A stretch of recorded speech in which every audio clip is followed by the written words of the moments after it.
UPSC prelims 2025 में आपके सामने दो स्टेटमेंट दिए गए थे और आपको बताना था कौन सा करेक्ट है। पहले स्टेटमेंट में दिया गया था इंडिया में जो स्टेट गवर्नमेंट्स हैं उनके पास माइनर मिनरल्स जैसे कि सैंड, क्ले, स्टोन के एक्सट्रैक्शंस पर कंसेशंस देने का रूल जो बनाया जाएगा उनकी पावर नहीं है, रूल बनाने की पावर नहीं है, चाहे वो मिनरल्स जो माइनर मिनरल्स हैं वो स्टेट गवर्नमेंट की टेरिटरी में ही क्यों ना आते हो। ये स्टेटमेंट 1 में था।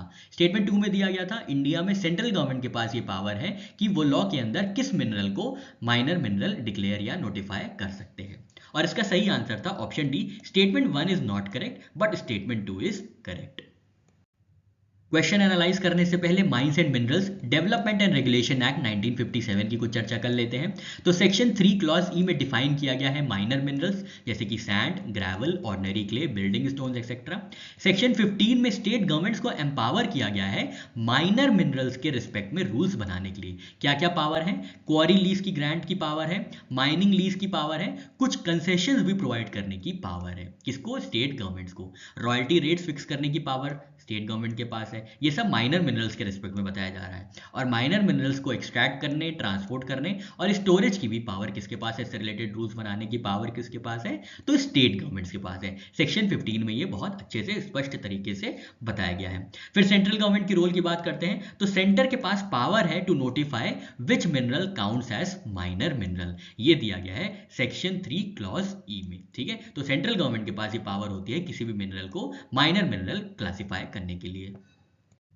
क्वेश्चन एनालाइज करें तो स्टेटमेंट 1 में बताया गया था स्टेट गवर्नमेंट के पास कोई पावर नहीं है। ऐसा नहीं है, हमने देखा भी सेक्शन 15 में स्टेट गवर्नमेंट के पास पूरी पावर है regarding concessions for minor minerals. तो स्टेटमेंट 1 गलत हो जाता है।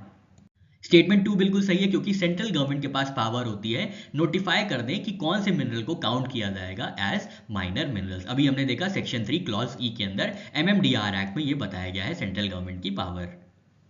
मेजर और माइनर मिनरल्स में कुछ डिफरेंस देख लेते हैं। तो डेफिनेशन देखें तो मेजर मिनरल्स की हाई इकोनॉमिक, स्ट्रैटेजिक और इंडस्ट्रियल सिग्निफिकेंस होता है। Minor minerals lower economic value और लोकलाइज यूज के लिए होते हैं। रेगुलेटरी अथॉरिटी मेजर मिनरल्स के लिए होती है इंडियन ब्यूरो ऑफ माइंस और माइनर मिनरल्स के लिए स्टेट गवर्नमेंट। एग्जाम्पल्स देखें मेजर मिनरल्स के तो coal, lignite, atomic minerals, iron ore, bauxite, gold etcetera. ये पूरी लिस्ट है, आप पढ़िएगा।